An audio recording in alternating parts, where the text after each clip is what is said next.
petualangan seru. Hore! Bersama pusat penguatan karakter. Kak Mendy, Kak Mendy. Wah, Kak Mendy lagi bengong nih. Iya.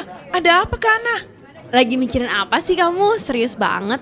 Aku lagi berimajinasi. Gimana kalau untuk cerita selanjutnya kita buat di negeri khayalan gitu ya? Negeri khayalan? Maksudnya? Iya, kayak negeri imajinasi yang biasa ada di film-film.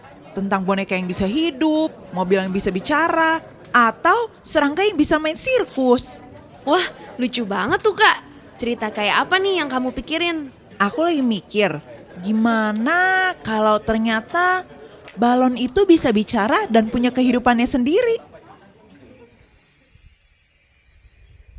Di sebuah negeri yang sangat jauh, ada suatu tempat yang dipenuhi oleh balon. Para balon itu hidup bersama satu sama lain dan hidup seperti manusia. Mereka belajar, bekerja, serta makan dan minum setiap hari.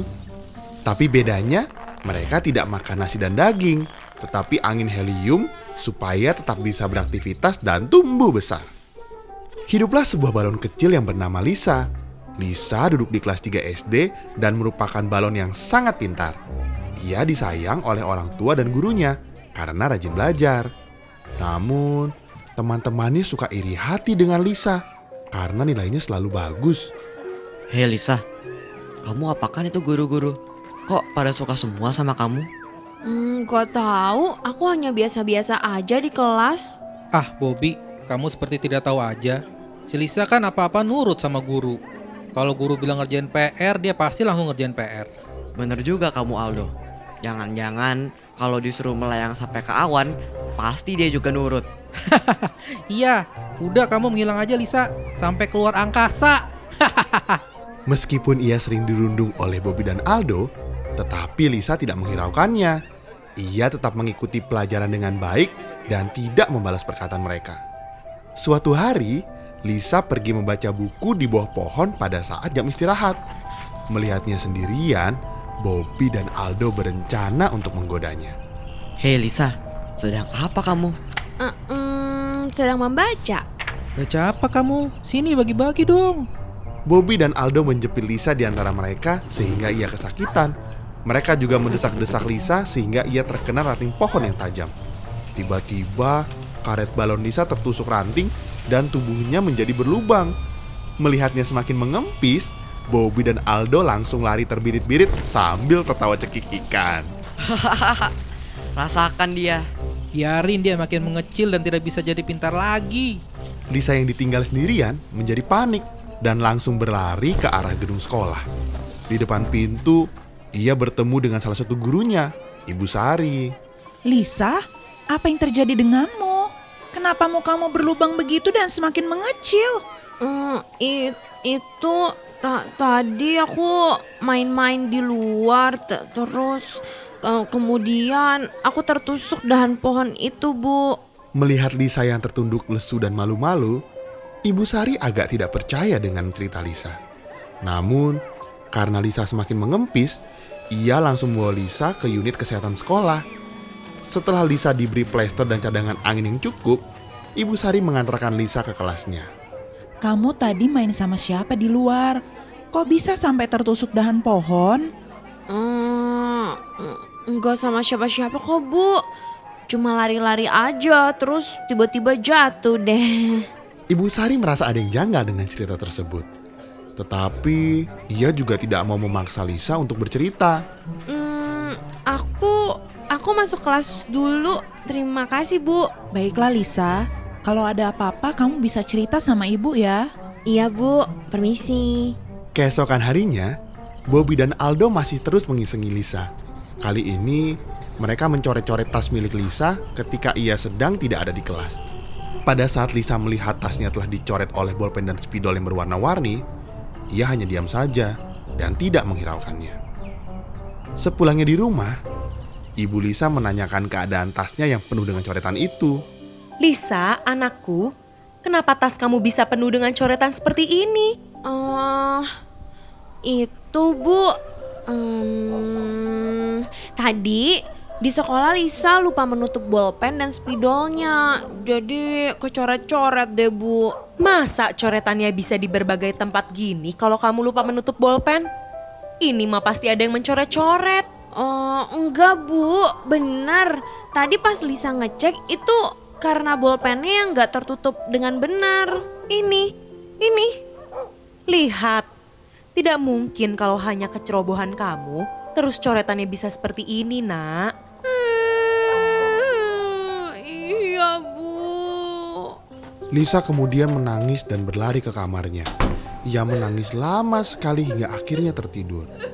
Keesokan harinya, ibu menanyakan kembali kepada Lisa mengenai kejadian di sekolah kemarin.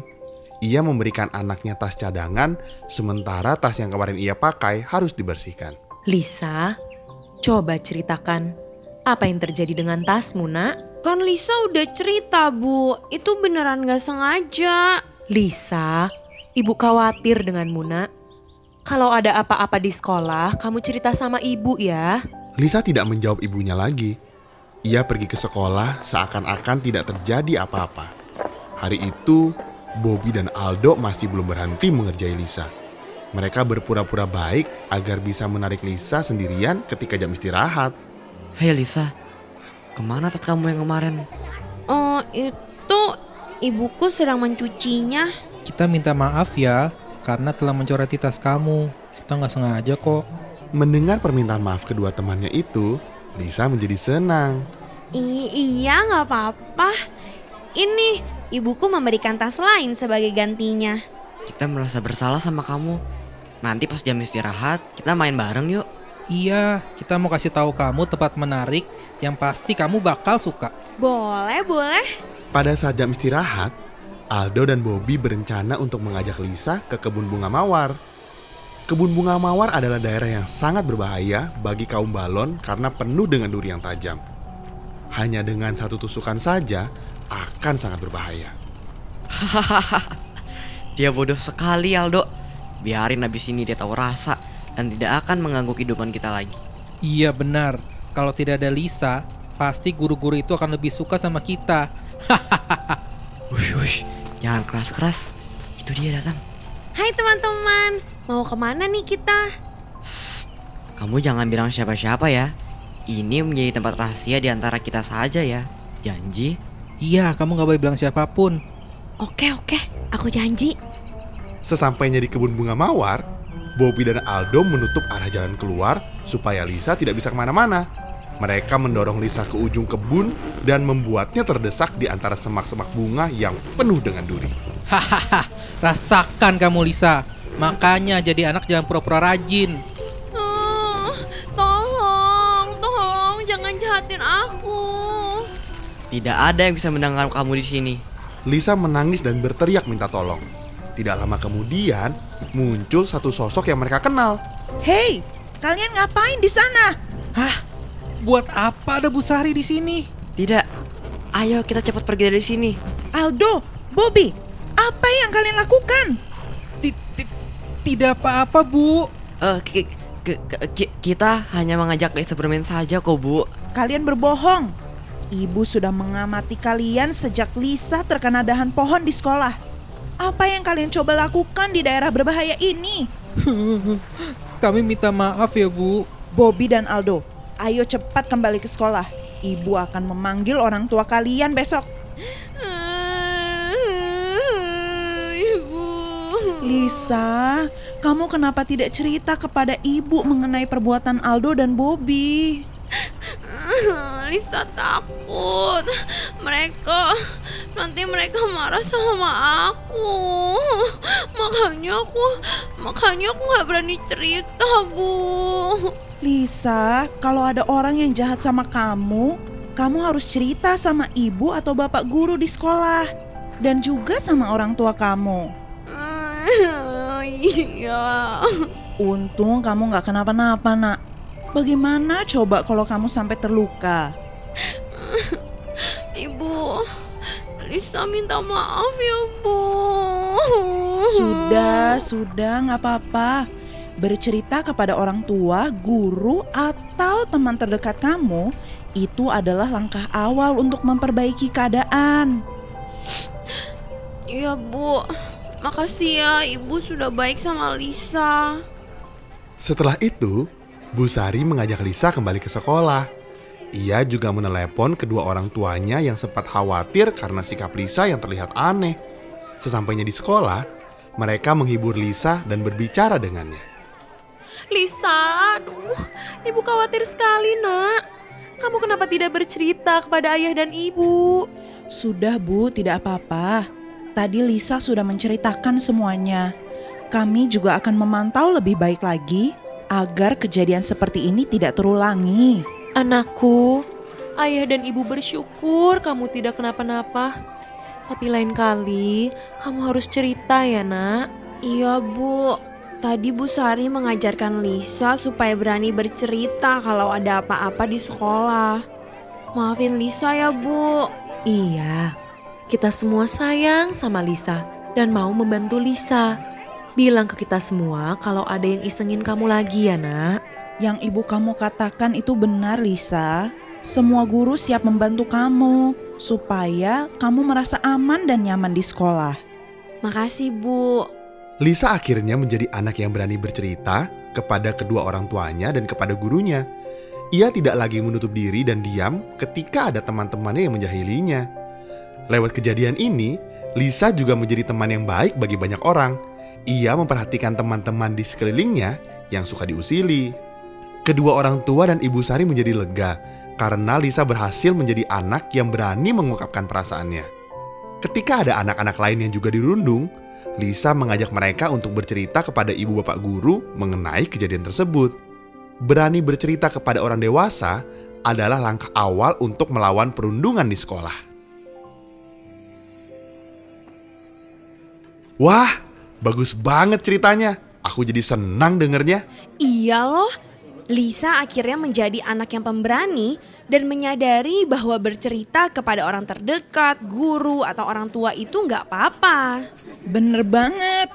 Justru kalau Lisa nggak cerita, malah jadi makin bahaya. Aku juga belajar bahwa kita harus memperhatikan orang lain di sekitar kita, terutama mereka yang butuh bantuan. Contohnya kayak Bu Sari tuh, dia sangat perhatian sekali ya sama muridnya. Makanya bisa ada di waktu dan tempat yang tepat pada saat Lisa butuh bantuan. Semoga adik-adik yang dengerin kisah ini bisa jadi lebih berani dan menjadi teman yang baik untuk teman-teman lain yang membutuhkan ya. Betul, betul, betul.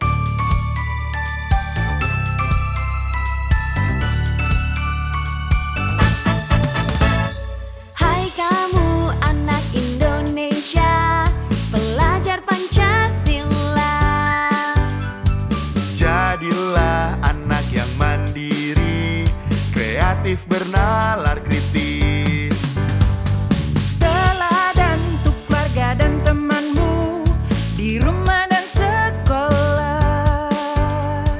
Karena kamu generasi cerdas berkarakter. Untuk Indonesia maju, aku harus bergotong royong. Untuk Indonesia jaya, aku harus berakhlak mulia. Hai kamu anak Indonesia, pelajar Pancasila. Jadilah anak yang mandiri, kreatif bernalar kritis. Teladan untuk keluarga dan temanmu di rumah dan sekolah. Karena kamu generasi Cerdas berkarakter. untuk Indonesia maju, aku harus bergotong royong. Untuk Indonesia jaya, aku harus berakhlak mulia. Ing ngarso sung tulodo. Ing madya mangun karso. Tutwuri Handayani, Ki Hajar Dewantara.